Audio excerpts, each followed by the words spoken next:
हर इंसान के अंदर ना जज्बात का एक पूरा समंदर होता है। कभी खुशी की लहरें उठती हैं और कभी गम के तूफान जो आंखों से बह निकलते हैं। रोना ये हमारी फितरत का हिस्सा है ना। लेकिन आज हम आंसुओं की एक बहुत ही खास किस्म के बारे में बात करने जा रहे हैं। तो हम रोते क्यों हैं?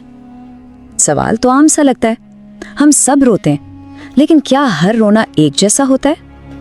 क्या हर आंसू की कीमत बराबर है? चलिए इस राज को ना थोड़ा गहराई से समझते हैं। देखें, यहाँ से असल फर्क शुरू होता है। एक रोना तो है दुनिया के दुखों पर, किसी चीज़ के खो जाने पर या अपनी नाकामियों पर, लेकिन एक दूसरा रोना भी है। वो रोना जो तन्हाई में सिर्फ और सिर्फ अल्लाह के सामने होता है। और यही वो आंसू हैं जिनके लिए कहते हैं कि आसमान भी लरज उठता है। तो फिर अल्लाह के सामने जो ये आंसू बहते हैं, उनका असल मतलब क्या है? ये सिर्फ गम का इजहार नहीं है, नहीं, ये तो बंदगी का एक बहुत ही गहरा एतराफ़ है। असल में होता यह है कि जब कोई अल्लाह के सामने रोता है ना, तो वो अपनी हकीकत का एतराफ़ कर रहा होता है। गोया वो कह रहा होता है कि या अल्लाह, मैं बेबस हूँ, मैं कमज़ोर हूँ और तेरे सिवा मेरा कोई सहारा नहीं। बंदगी का बस यही एतराफ़ अल्लाह को सबसे ज़्यादा पसंद है। और देखें, इस हदीस से इस बात की अहमियत कितनी खूबसूरती से सामने आती है कि अल्लाह की मोहब्बत और खौफ में बहने वाले आंसुओं की कद्र कितनी ज़्यादा है। ये सिर्फ पानी के कतरे नहीं हैं, ये तो जहन्नुम की आग से बचाने वाले ढाल हैं। अच्छा, अब आते हैं उस तरफ कि जब एक बंदा इस तरह टूटकर अपने रब के सामने रोता है, तो फिर वहाँ से जवाब क्या आता है? ये वो सवाल है जो दिल में ना एक उम्मीद जगा देता है। जब कोई इंसान अपने सारे दुख लेकर अल्लाह की तरफ पलटता है, तो अल्लाह का रद्द-ए-अमल क्या होता है? ज़रा इसको सुनिए। अल्लाह अपने फरिश्तों को गवाह बनाकर 3 वादे करता है। 3 गुनाहों की माफ़ी, दुआ की कबूलियत और दिल को सुकून। सुभान अल्लाह। अल्लाह कभी भी बंदे के आंसुओं को ज़ाया नहीं होने देता, वो उनकी कद्र करता है। और हाँ, यहाँ पर तन्हाई की अहमियत भी सामने आती है। जब कोई सबसे छुपकर सिर्फ अल्लाह के सामने रोता है, तो उसमें कोई दिखावा नहीं होता है ना, कोई दूसरा तो देख नहीं रहा होता। ये इबादत की सबसे खालिस, सबसे पाकीज़ा शक्ल है, और बस इसीलिए ये आंसू सबसे कीमती हैं। चलिए अब एक बहुत आम गलतफहमी दूर करते हैं। अक्सर सोचा जाता है कि रोना कमज़ोरी की निशानी है। क्या वाकई ऐसा है?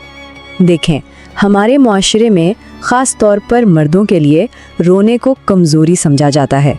मर्द रोते नहीं, लेकिन इस्लाम हमें एक बिल्कुल ही अलग तस्वीर दिखाता है। अल्लाह के सामने रोना कमज़ोरी है ही नहीं, बल्कि ये तो आजिज़ी और इबादत की सबसे गहरी शक्लों में से एक है। अगर अभी भी कोई शक है तो ज़रा इन मिसालों को देखें।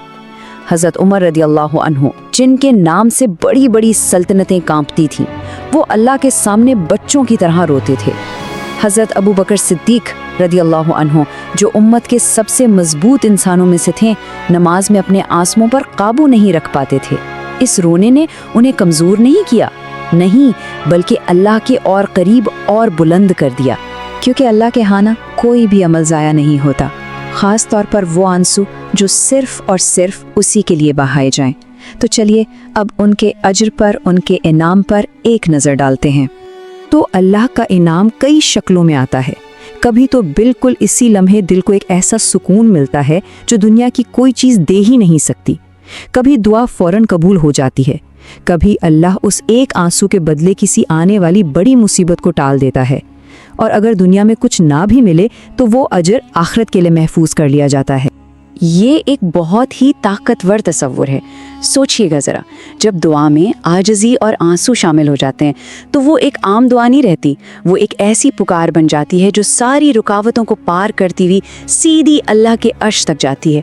एक और ज़रूरी बात ये समझना भी अहम है कि हर रोना, शिकवा ये शिकायत नहीं होता। कुछ आंसू सब्र के भी होते हैं। जैसे हज़रत याकूब अलैहिस्सलाम अपने बेटे के फ़ुराक़ में रोए, बहुत रोए, मगर ज़ुबान पर कोई शिकायत नहीं लाए। ये सब्र के आंसू थे। और अल्लाह ने क्या फरमाया है कि सब्र करने वालों का अजर बेहिसाब है।